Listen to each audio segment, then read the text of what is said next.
The Hawaiian Islands are an amazing place on this planet. 2,500 miles away from any other continent, we're isolated in the middle of the Pacific Ocean, and yet we're high islands. That is, we can go all the way from sea level to snow-capped peaks. And therefore, you have all kinds of habitats, everything from coastal to rainforest to cooler mountain slopes to snow-capped mountain tops. And if you picture what an amazing place that would be for people to live in, when our Hawaiian ancestors landed in the Hawaiian Islands, they found this stupendous set of ecological settings. In the Hawaiian Islands, we have thousands of different species of plants and animals in our mountains and in our streams and in our oceans.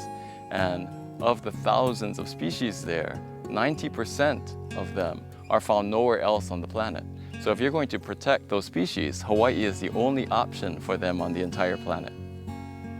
When you work in a place like Hawaii and you're thinking about the challenges of saving native plants and animals, you think, well, what's the major threat to them? Is it development? Is it resorts going in or more and more residential areas? No, the main problem that faces Hawaiian plants and animals is non-native plants and animals that have been introduced to the Hawaiian Islands over the last 2 centuries or more and have begun to spread uncontrolled in the forested ecosystems and other ecosystems around us.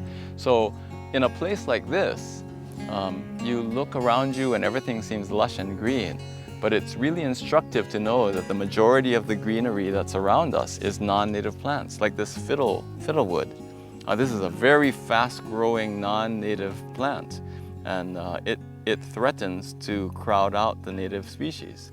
Of course, there are some native species, such as this uluhe fern, that are doing very well. They're rather common. They can persist even in disturbed areas, but there are many, many other species of Hawaiian plants that are becoming more and more rare. And unless we can keep their ecosystems from being completely overwhelmed by non-native plants and animals, these species are going to disappear. And it's going to be a much poorer world because we won't have those species with us. We won't even know, for example, whether or not a particular rare species might have an important medical use. We don't know what kinds of riches are disappearing in our Hawaiian ecosystems. And of course, many of these species also form the foundation of Hawaiian culture, so that someone can look at this uluhe fern and think, oh, that's a very interesting and pretty fern. And a Hawaiian will look at this fern and know that it can be used for thatching, that it can be used to make a hat, that this is the kino lau, that is the bodily form of the wife of Ku, Hina.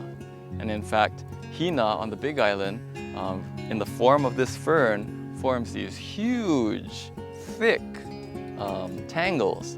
And if you're in the forest and you have bad intent, Hina is said to surround you in this form of this fern and you never leave the forest alive. So all of this rich foundation of practical uses as well as stories and traditions might be lost if uluhe fern were to succumb to invasions by non-native plants.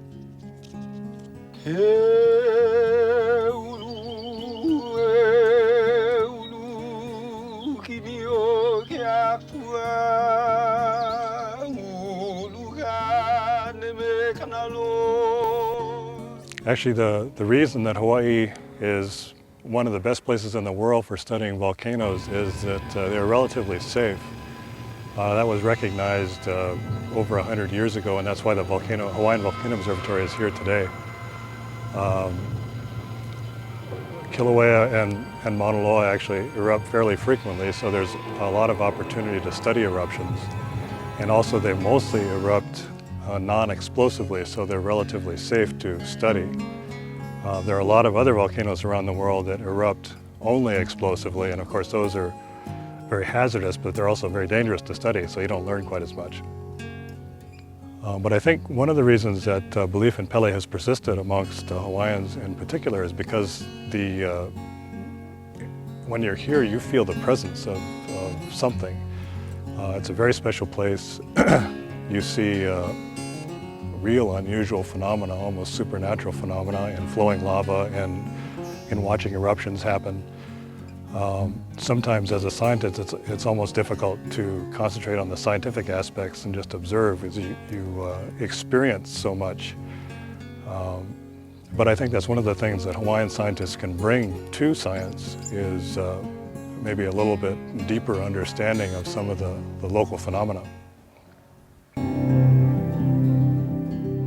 There is no place on Earth where more stars shine brighter than on the Big Island of Hawaii. 200 miles southeast of Honolulu, this island has the darkest night skies and the highest mountain peaks of any in the island chain.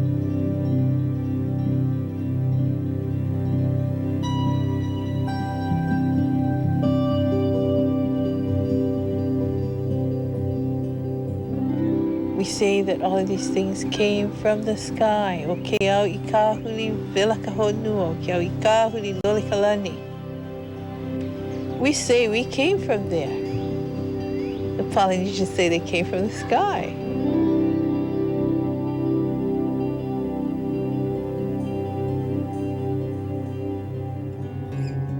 Mauna Kea rises 32,000 feet from its base at the ocean floor and is far above the world's next highest observatory, the Wyoming Infrared Observatory.